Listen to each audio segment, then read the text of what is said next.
generation to generation to sustain the customs, heritage, and collective memory of the Jewish people.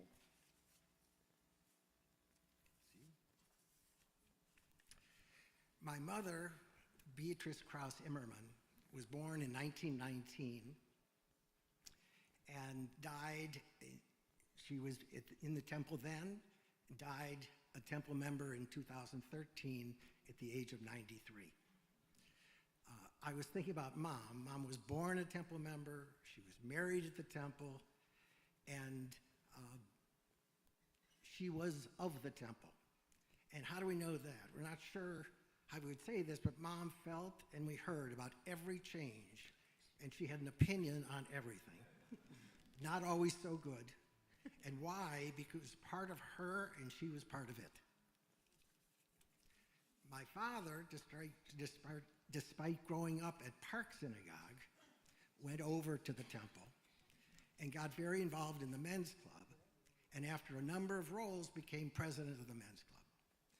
I also remember after Yom Kippur services, when post-service somehow magically appeared from his pockets apples for all the kids. The term Lador Vador is used to cover more than simply passing on information from generation to generation. It covers the passing on of generational wisdom and sensibility and honoring the stories of our forefathers and mothers. Lador Vador means that we learn from the past in order to create a future. With Jamie now representing the 7th generation of our family, spanning back nearly 200 years at the temple, safe to say, gives you a good sense that we are just temporary characters in that larger story.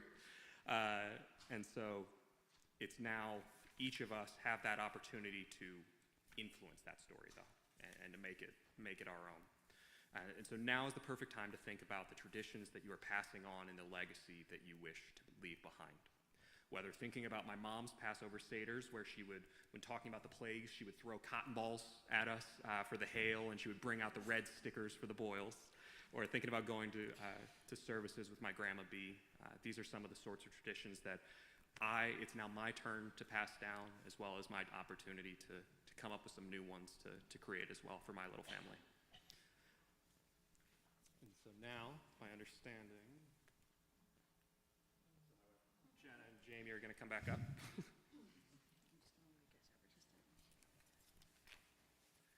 What a joy to welcome a 7th generation member of this congregation. And this is James Bennett Payne, who's known as Jamie. Yeah. And his Hebrew name is Binyamin. And so we welcome little Binyamin ben Yehoshua Vijena to this congregation.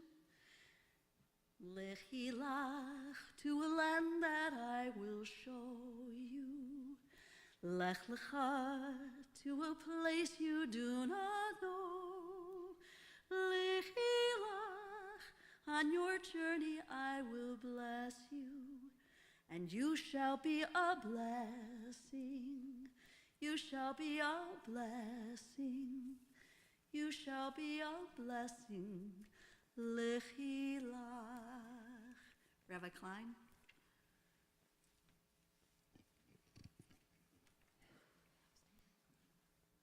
This is a Shehechianu moment, I'm sure we agree.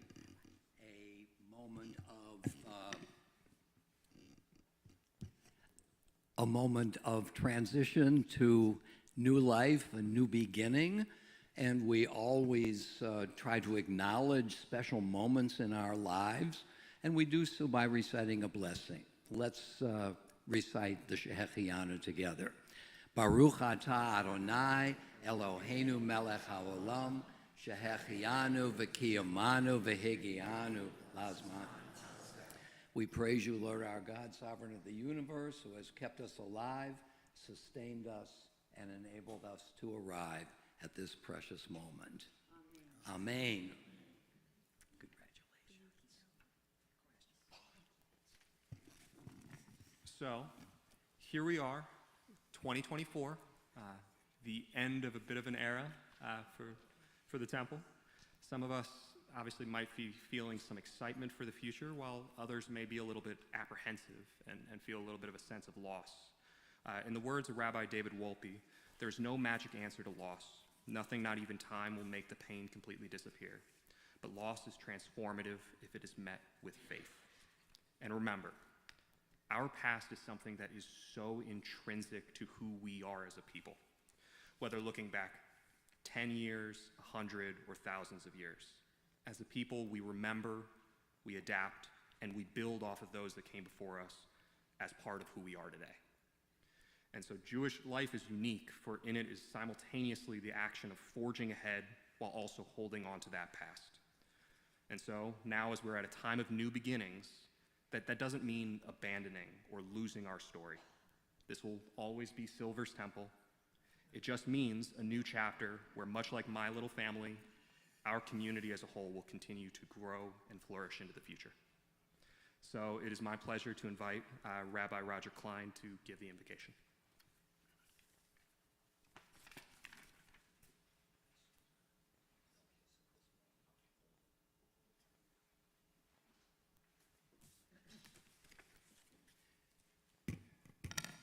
Good afternoon.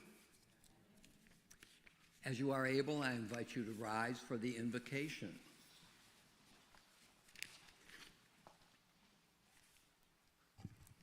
Eloheinu ve'Elohei avotenu ve'imotenu, our God, God of our ancestors, God of our descendants, God of this day. For 8 generations, members of the Temple-Tifereth Israel have lifted their prayers of prayer, of praise, prayers of thanks, and prayers of petition to you. Today we stand on the threshold, poised between our past and our future, grateful for our remarkable history which has brought us to this day, grateful as well to generations of visionary leaders who have shepherded our congregation with undying dedication to our ageless values and aspirations. We are about to close our curtain on our storied past. But let us remember that our tradition insists that endings are never finalities, but rather platforms for new beginnings. When we finish reading the Torah on Simchat Torah, we immediately begin again, reading in the beginning with insights drawn from the Torah just concluded. When the holiday of Pesach is over, we begin without delay, counting toward Shavuot and a deeper understanding of the challenges and opportunities of freedom drawn from the revelation at Mount Sinai. Endings are never final for us. Rather, they are the preludes which energize the music that will come next. So with a certain melancholy in our hearts, we turn now to both celebration and anticipation, poised as we are between 2 realities. Yet as a people of faith, as a people of steadfast optimism and hope, we know as we dedicate ourselves to both the life of our people and the deathless power of our values, we know that we shall succeed in our new adventure as Mishkan Or, our old, new dwelling place. And to this let us say, Amen.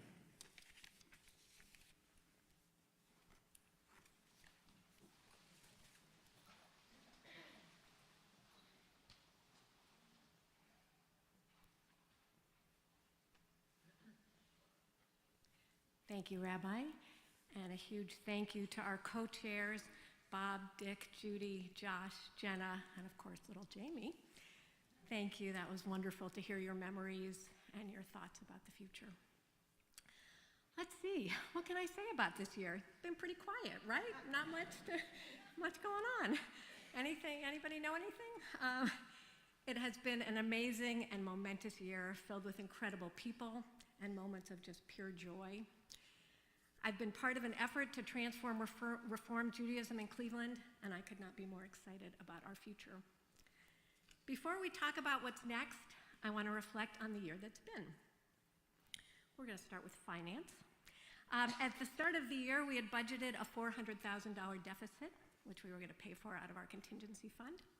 Due to some cost-cutting measures and a stronger than expected annual appeal, we will beat that projection by about $100,000, so we are very excited about that. Huge thank you to Louis Innenberg and Hope Miller for making sure that while we have to worry about revenue and expenses, we never had to worry about how the books were being kept or balanced. Our membership numbers dropped during COVID, but we have held steady for the last year. We're right around 1,050 families, made up of approximately 3,000 individuals. Allison Shippey, our amazing director of membership, tirelessly advocated for all of our members and was never too busy to take a phone call, talk to a prospective member, or give a tour. Our education program is strong and thriving. Gannon Gill, unbelievably led by Erica Wilkoff and Christy Merriman, continues to be a leader in Jewish preschools. They have once again been awarded the highest possible quality rating and have led the way in integrating with our friends from Fairmont. Dina Rock and Gloria Grishkin created meaningful, intentional programs that excited kids and what were incredibly intentional, one of Dina's favorite words that I also love. Cantor Barr took over Shabbaton and gave the families a wonderful experience. Regina Krieger and Cantor Sebo created a program for teens that was incredibly well received, and we can't thank them enough for jumping in. Katya Oterman and Jane Rothstein in our museum and library created programs that fed our soul and gave us meaning, and we appreciate them so much. Every day, Shira Shields, Carrie Hinton, Keisha Gordon, and James Stringer show up and make things look amazing for all of us. They turn a room faster than we can blink and always do it with a smile. We really could not do half the things we do without them. The operations team is led by the amazing Jen Mendelson, who works harder than anyone else, and we can't thank her enough for everything she does. Cheryl Ross is our breath of fresh air at the front desk, and Carol Slater kept our data in order no matter what else was going on. My year in review would not be complete if I didn't thank Augie Napoli. We all owe a huge thank you to Augie, who acted as our executive director for the year. He led the search committee for our wonderful new museum director. He was instrumental in implementing new HR processes for the year. He brought in our annual appeal over goal, and he cared about the temple and was a wonderful partner to me in my first year as president. Lastly, and by no means least, I have to talk about our spiritual leadership. Aided by the amazing Cindy Wilson and Amy Aquila, our clergy team was our guiding light and our North Star. Rabbi Klein, Rabbi Dadoon, and Cantor Sebo led us in amazing services, educational programs, and brought all of us together in ways that brought meaning and joy to our lives. I owe them my gratitude and will continue to reflect on their lessons throughout the year. As I think about what makes up our rich community, our incredibly active affiliate groups are one of those important pillars. Our Temple Women's Association, one of the oldest Temple Women's Association in the country, at 127 years young. They grace our lives through their incredible generosity, their wonderful programs, pre-onegs, and showing up every day. The Temple Brotherhood, who could forget their pancake breakfast, March Madness event, and the Schwitz. Somehow, I know my invitation keeps getting lost in the mail. The museum committee works so hard to guarantee the quality of our exhibits and preserve our legacy and heritage. The seniors and the high lifers plan programs that are memorable, and they build our community every day. Social action and racial justice step in to make sure we are living our values. And the Committee on Congregational Life helped all of our affiliates figure out the best way to navigate scheduling and communications and be more effective leaders and collaborators. The last pillar that is so important to our community is our incredibly committed Board of Trustees. As we adapt to a new governance process and make room for leaders from Fairmont Temple, We are saying goodbye to some incredible people who have served this temple with honor and dedication. I will quote Jeannie Tobin when I say you better not go far because I know where to find you. Thank you. Our past presidents and life trustees who provide me with so much wisdom, advice, and are always willing to roll up their sleeves when I ask. Huge thank you to Marilyn Beadall, Bart Bookatz, Keith Libman, Amy Kaplan, Ken Hockman, Bruce Goodman, Jeannie Tobin, Don Scherzer, Jane Joseph, Michael Freeman, Margie Newman, Ruth Mayers, and Joel Marks. I really could not do this job without all of you who came before me. To the other board members who worked so hard and contributed so much, all I can say is thank you. A wise rabbi spoke a few weeks ago about the difference between optimism and hope. He quoted Rabbi Sachs as saying, "Optimism is passive, believing the world will get better. Hope is active. Hope requires courageous actions to make the world better." The courageous people who came together to work on this merger embodied that hope every day. We hope for a better present, and we hope in the future. Through the 2 years that we have been thinking about the possibility of a merger, we have had more than 100 lay leaders, volunteers, and clergy involved in helping us imagine a future that is stronger because we are going to come together. I owe a huge thank you to the exploratory task force and committee heads that worked so hard to make this a reality. We're now going to show a short video of the last year.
Because a young girl took a chance, I am freedom's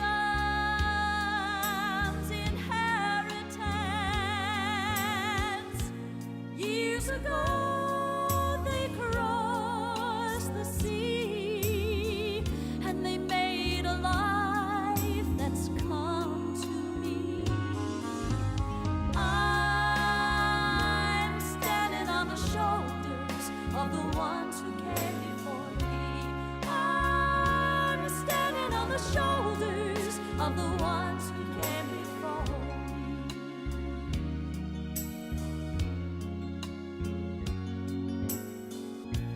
These are the things I pass along, the fruit, the book, and the song. I'm standing on the shoulders of the ones who came before me. I'm standing on the shoulders of the ones who came before me. I'm standing on the shoulders of the ones who came before me.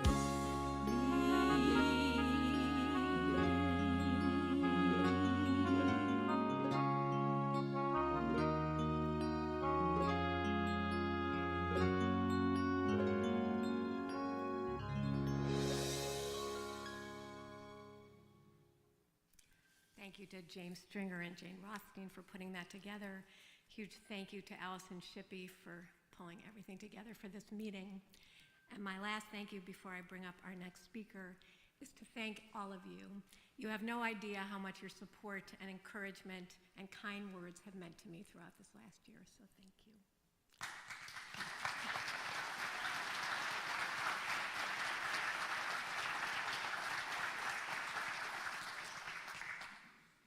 I next want to introduce Ken Hockman. We really are so incredibly fortunate to have such an amazing group of lay leaders, but Ken really stands out. Ken has a long and critically important legacy of leadership at our temple. He is a past president, and he served with dedication and distinction. He is a transformational leader who led the efforts to transfer our historic University Circle building to Case. In addition, he created our foundation and made sure that it was set up to thrive. As someone who has been thinking about this merger from the very beginning, I've asked Ken to share his thoughts with us at this time.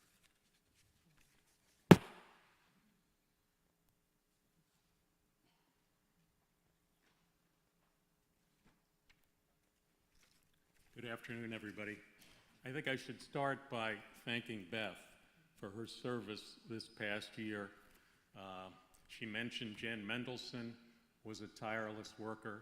I don't know anyone who's put more of her heart and soul into this place and will continue to than Beth has. So we've been very fortunate to have her and continue to have her going forward. I have to admit that I have more than a bit of nostalgia seeing the Temple-Tifereth Israel name removed from over our front entrance. I think the nostalgia was added to by watching that video, and I do have a bit of a tear in my eye. I recently reviewed the minutes from our first temple meeting on May 26, 1850. 25 members of Anshe Chesed, now Fairmount Temple, including perhaps one woman named Pincus, met and agreed to form a new congregation with Isidore Kalish as the first rabbi. A dues structure was created with $50 as the maximum and $4 as the minimum. An allocated $2 per month was to provide monthly support for the Singing Society. The move away from Anshe Chesed seems to have been a friendly one because we asked if we could continue to use the cemetery and, yes, the mikveh. Let's fast forward 170 years. Almost exactly 2 years ago, Fairmount Temple began informal discussions with a few of our leaders about a possible combination. An exploration committee was formed, consultants and advisors retained, and ultimately in early March of this year, about 18 months ago after the first overtures from Fairmount, the memberships of both congregations voted overwhelmingly in favor of unification. I have been in this process from day one. Yes, I was in the room where it happened with Michael Freeman, Bruce Goodman, and Keith Libman, along with 4 lay leaders from Fairmount. I welcome this opportunity to share my thoughts on why the merger makes sense to me. I share these as a 50-plus year member and a past president, but these observations, my top 5 reasons for being optimistic about the unification, are my own. First, during the early discussions, we found that Fairmount's demographics were much like ours. It was like looking into a mirror. Both congregations have aging memberships, and like many congregations and churches, their affiliation rates were slowly dropping in sync with each other's. Through this process, I've met many Fairmount members I had not known before and enjoyed the contact very much. I'm anxious to widen this circle after July 1. Second, in the merger process, I've witnessed teams comprised of equal numbers from each congregation coming together on committees and working with purpose, enthusiasm, and joy. The idea of combination was quickly catching on and smoothly being adopted and implemented. Third, the 2 congregations are stronger together. Numbers matter, not just financial numbers, along with the opportunity to create new programs, synergies, and dreams. In a world faced with increasing anti-Semitism and threats to our democratic values, There is strength in numbers and a more robust community. Fourth, the combination creates a more vigorous, diverse, and multi-talented clergy team to lead us in prayer and meet our collective and individual needs. Each member matters, and we cannot lose sight of the personal touch. Finally, let me share my own personal aspirations. I like a crowded sanctuary on Shabbat. I love a crowded University Circle sanctuary on Kol Nidre. I relish the thought of cantors Sibo and Lappin blending their voices and evidencing the joy and harmony that this merger can create. I'm not a flexible person, and I have high standards. I know we will all see and feel change. I'm committed to flowing with the changes and embracing our new congregants and clergy. I think there is a bright future for our Mishkan Or. Thank you, and thanks to the many congregants who have worked tirelessly to make this work.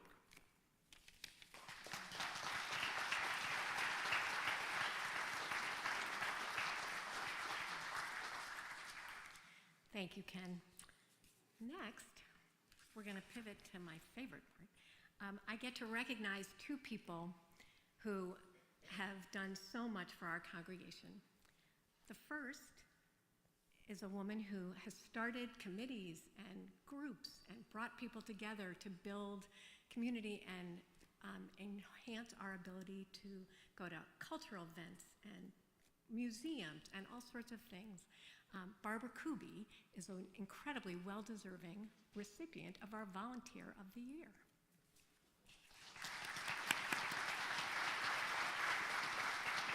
I saw her. Oh, Barbara, I know she, oh.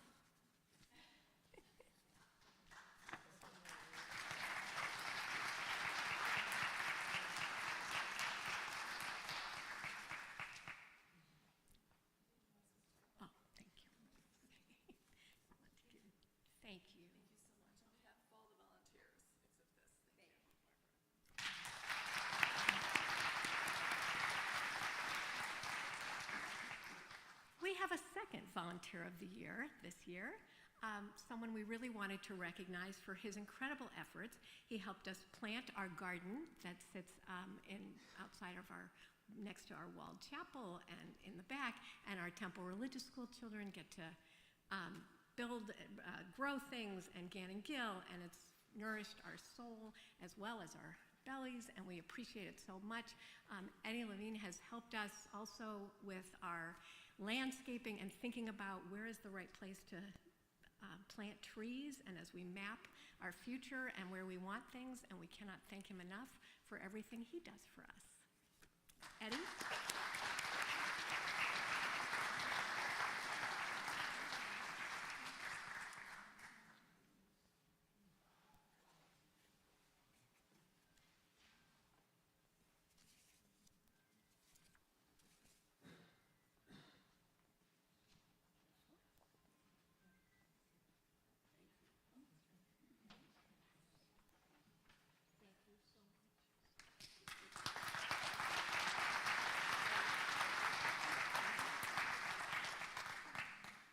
Next, I'm going to welcome forward Jen Mendelson to present our Merrill D. Gross Distinguished Service Award.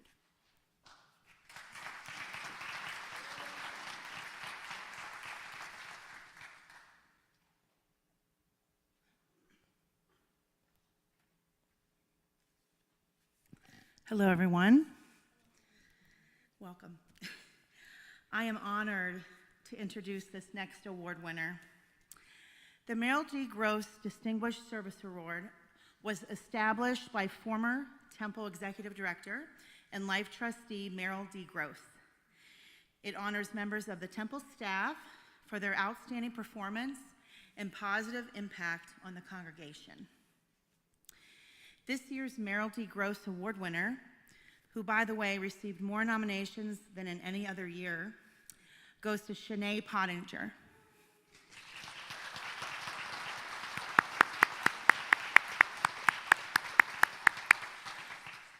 I'm going to share some of the wonderful things that her colleagues had to say about her. Originally, my document was 3.5 pages. I've reduced it. I won't keep you here all day. But let me just share some of the wonderful things. that were sent to us. Shanae's been in Gannon-Gill and been with Gannon-Gill since June of 2018. She started out as a teacher who helped in each of the classrooms. She quickly moved into the Infant 2 classroom as a co-teacher. During that time, Shanae helped out any teacher who needed help in her spare time, often staying late each night to help out. Shanae is currently an office float. She does all sorts of things for Gannon-Gill. If there is a cleaning emergency during the day, she's on it. If a teacher needs a break, she's on it. If a child is having a hard day, she's on it. Need an extra hand, she's on it. The staff relies on her and welcomes her help at every turn. She also helps the Facilities and Operations Department with events, evenings and weekends. So she is an 8-day-a-week employee. One of the hardest working employees I've ever met, actually, in my 30-year career. As far as the children and the families, Shanae often gets the kids things that she wants them to have. An example from one of her peers is that she bought water bottles for her niece and nephew. The other kids liked them so much. What did she do? She went out and bought each of the kids matching water bottles with their names because she wanted them to have something special. She goes above and beyond for the children and the teachers at Gannon-Gill, has a wonderful relationship with the families, and the kids love to see her each and every day. Again, she's very helpful in the classrooms and around the building, and we count on Shanae as part of the team back in Gannon-Gill. I could go on, but I'm going to make it short because Shanae actually just had surgery, but she is here today, so I want to acknowledge her, and I'll go to the back with her certificate and her award. And again, congratulations, Shanae. So well deserved. And thank you for coming today. We really appreciate it.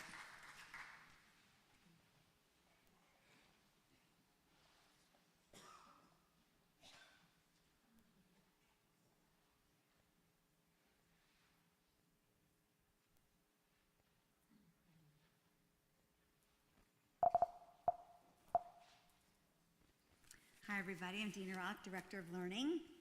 It was with great privilege that I present this year's Esther Saganor Teacher of the Year Award to Dr. Ed Majesty, whose passion for Jewish studies has illuminated countless lives.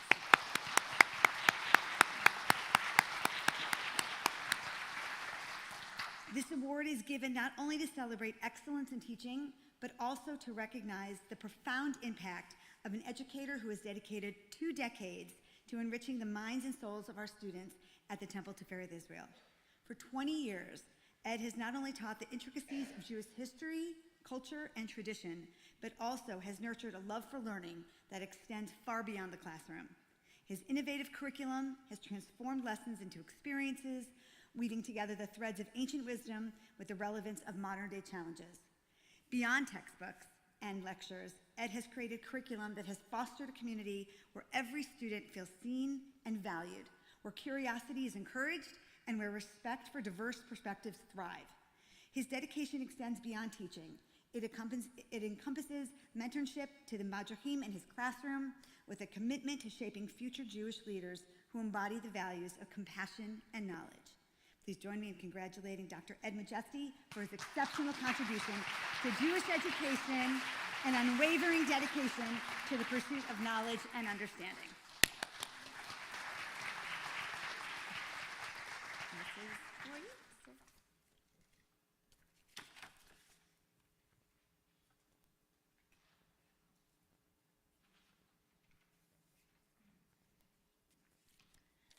This year's Teacher of the Year Award goes to Maggie Kovacic. The Teacher of the Year Award is a parent-driven award. One parent said, "Maggie has done a lovely job teaching and encouraging our kids to speak Spanish. She has excited them about learning other languages and has created fun activities to engage with Spanish. Maura Maggie, as the children refer to her, is kind and loving to all of the children and staff. She created a Spanish curriculum for a pre-K class, culminating with a fiesta and a piñata party during the last week of school. She will be teaching Spanish to all the preschool children this year. Her willingness to help wherever needed makes the school a better place. Maggie's positive attitudes and openness to change have made her a successful teacher at Gannon Gill. Congratulations, Maura Maggie.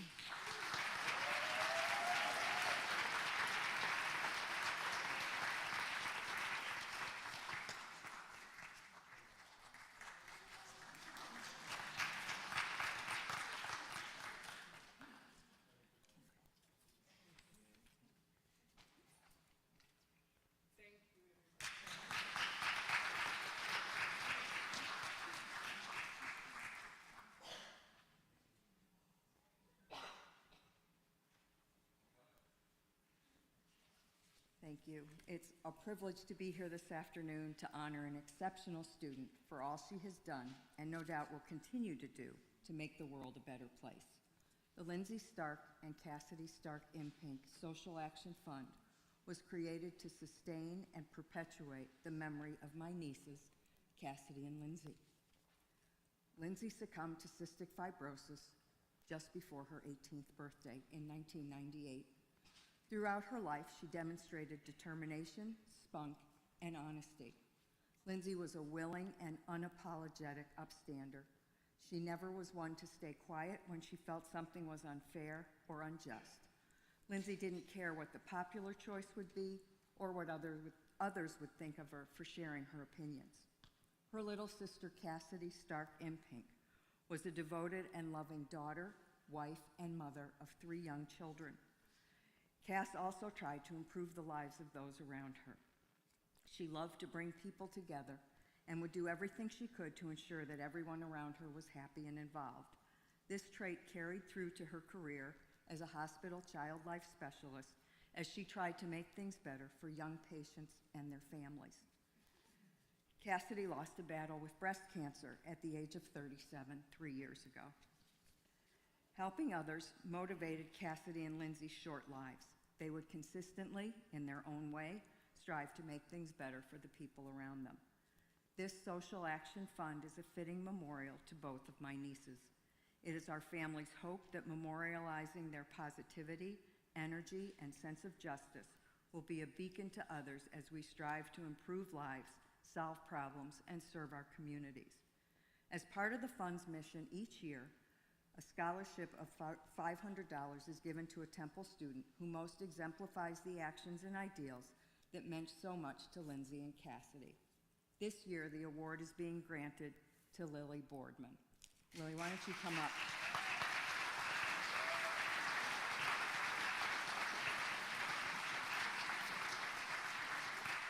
You might as well stand here so people can look at you while I talk about your accomplishments. Like Lindsay and Cassidy, Lily graduated from Orange High School. Her dedication to our community is evidenced through her involvement as a teaching assistant in our religious school, beginning when she was in 7th grade. Lily is a graduate of the Temple Learning Center, as well as the Leadership Institute. Her passion for nurturing younger members of our community ensures that the Temple remains a welcoming and inclusive space for all. She generously volunteers her time, most notably with Broadway Buddies, where she helps children with special needs find joy on stage. Lily attended a social action seminar through the Religious Action Center as part of URJ. At the end of this seminar, she had the opportunity to go to the Capitol and present her views on gun reform. I'm told that she credits this experience with inspiring her to pursue a degree in political science when she heads to Skidmore College this fall. Lily has a deep-seated drive for effecting positive change, and she nurtures ambitions of one day shaping the policies to make our world a better place. I had not met Lily until today, but I did sit behind her during a Shabbat service when all of the seniors graduated. I was so taken with how they were able to sit in the service and obviously have so much fun together while still actually participating in the service. Lindsay and Cassidy were all about sharing fun, though I'm not sure they would have participated in the service. It's my privilege to present this award to Lily. Mazel tov to you and your family. We all look forward to seeing what you accomplish in the years ahead.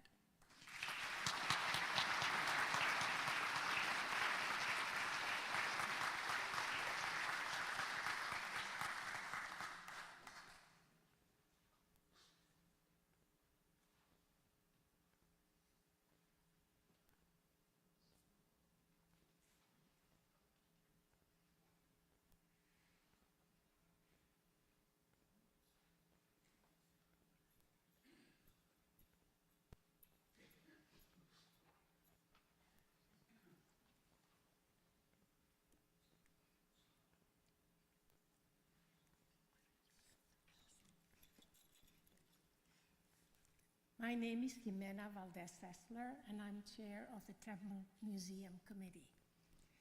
I represent a group of 26 volunteer congregants that support the functions of the Temple Museum Director. I'm honored to be here to extend the inaugural prize for the Sukoletsky Art Award.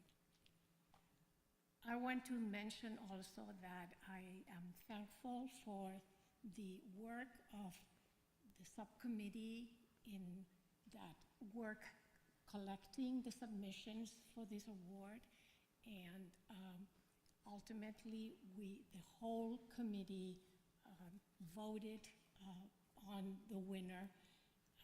We were blinded to the names of the submissions owners, and we universally came across selecting the recipient. To my left is Dr. Katja Ocherman. She is the Temple Museum Director. And to my right is Sukoletsky, the former Temple Museum Director. And maybe Katja, you want to? Right, okay, Jimena, thank you so much for this kind introduction. So I'm Katja Ocherman. I am, as Jimena said, the new director of the Temple Museum of Jewish Art, Religion, and Culture. And it is my great pleasure to acknowledge the fact that currently, apart from doing what museums normally do, which is working towards the preservation of heritage and creativity of this community and Jewish communities all across the world, we are now, because of the insight and generosity of Cantor Sibo, are capable to encourage the creativity of younger people here inside the congregation. And nobody better to present this award than the person whose name the award is dedicated to. So Sukoletsky, the laureate of Cleveland Art Prize and the former fantastic and incredible director of the Temple Museum of Jewish Art, Religion, and Culture. The floor is yours. Thank you, Jimena, and also thank you to Katja. I can sleep at night because I know Katja is doing an incredible job at the museum, and it's just so wonderful to have her as our director.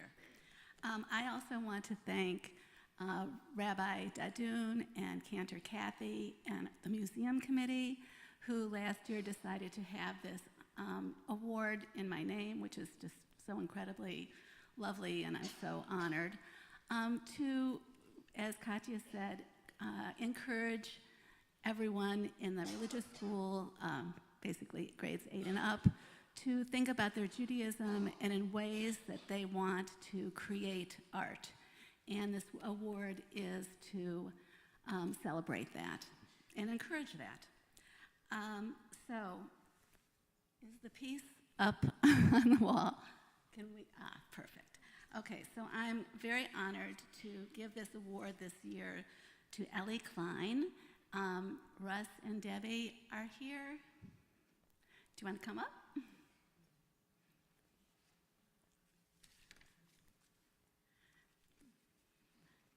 Ellie is at camp, so we're glad to have you here.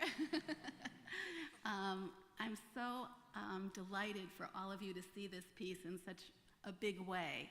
We had many people who did participate, and this piece is just very incredible, as you can see. Ellie writes about this. This piece represents me because it shows how I view Judaism. The eye represents my point of view on not just the war in Israel, but on Judaism as a whole. I feel very connected to Judaism through many ways. I wanted to create a piece that would show how I view the events in Israel that are very much correlated to Judaism. The Jewish star and the teardrop represents the anger and pain I feel for Israel and Israeli citizens. The eye does not just represent the view that I see, but of any point of view that feels concern for Israel. Overall, this piece represents my connection to the war in Israel and how it has impacted Judaism. You've raised a very thoughtful child and a creative. So we thank you very much, and this is the piece. I'm going to give you this back, and I'm also going to give you the award for her. Congratulations, Mazel Tov.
You are allowed to applaud for the choir.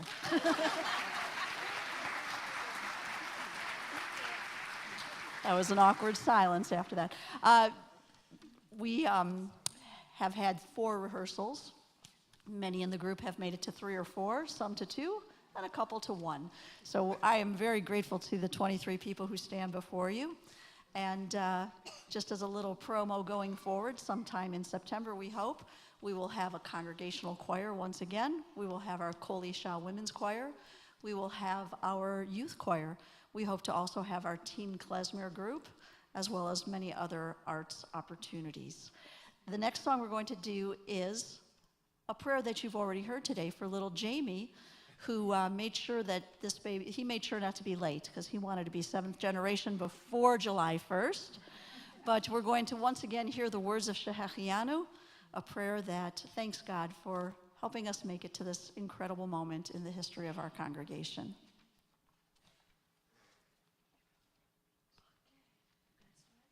Thank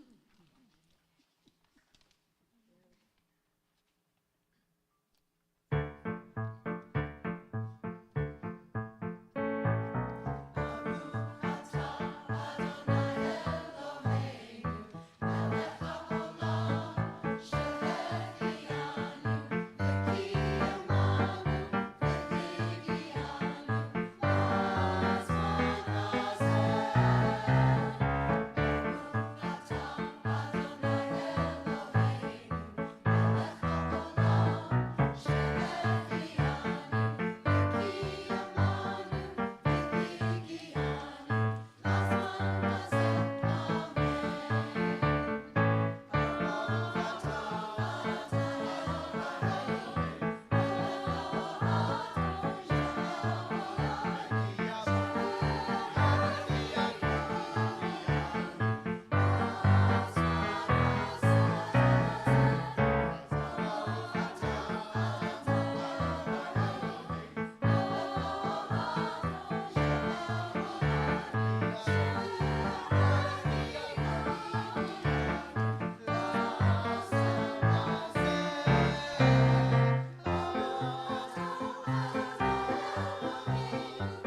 going to close our little choir moment here by presenting to you a slightly different version of L'Adore Vador.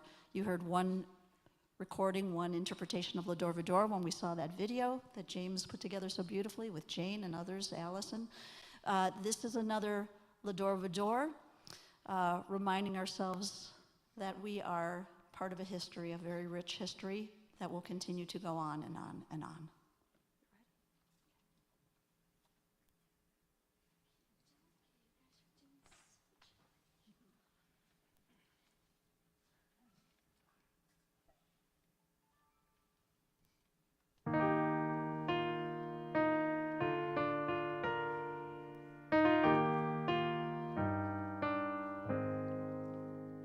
We are gifts and we are blessings.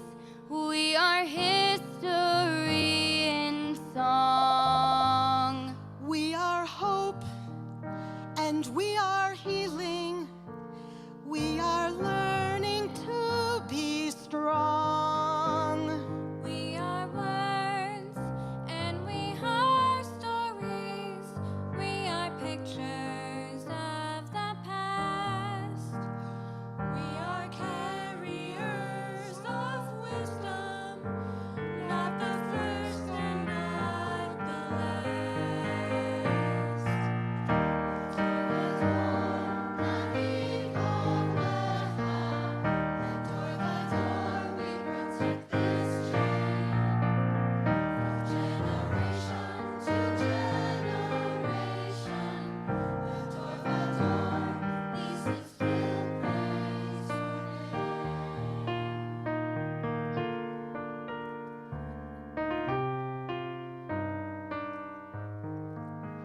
Looking back on the journey that we carried in our heart, from the shadow of the mountain to the waters that would part.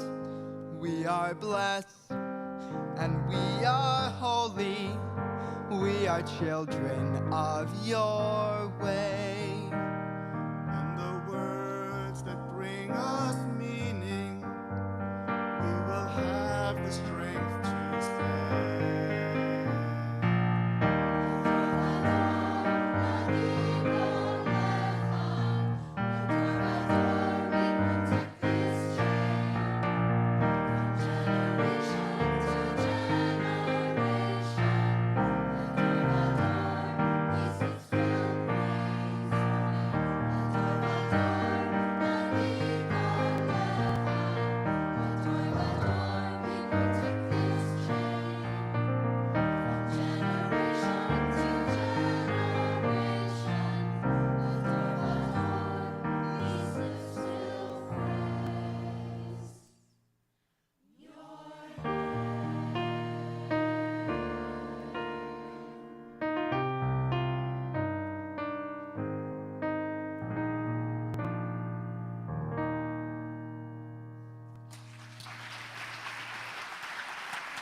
Cantor Siva said I have 2 words maximum. I'm not paying attention. We are going to conclude our service with the priestly blessing, and we're delighted to have our colleague and in 8 days our senior rabbi, Rabbi Nosenchuk, to join us in this blessing. You know, when I bring a guest into this chapel, each and every time when they take their first glance, there's kind of a breathlessness. hold their breath. The room, the chapel is just so powerful, so moving, and it's always a great pleasure to be here, especially for occasions like this. But ultimately, what we are is not the building, it's the people who are involved in the building. A temple is a Beit Knesset. It's a house of gathering. So our blessing is each other. And we're just so moved and delighted that we are together at this auspicious moment, at this transition moment. And it's our privilege now to utter the priestly blessing and bless all of us on this wonderful occasion. Yivarechecha Adonai v'yishmerecha. May the Lord bless you and keep you. Ya'er Adonai panav elecha v'yichunecha. May the light of God's teachings shine upon you and through you. Yisa Adonai panav elecha v'yasem lecha. Shalom, shalom. May the Lord lift up God's countenance upon you and grant you the blessings of shalom, of peace. Amen. Amen. Amen. Amen. Go in peace.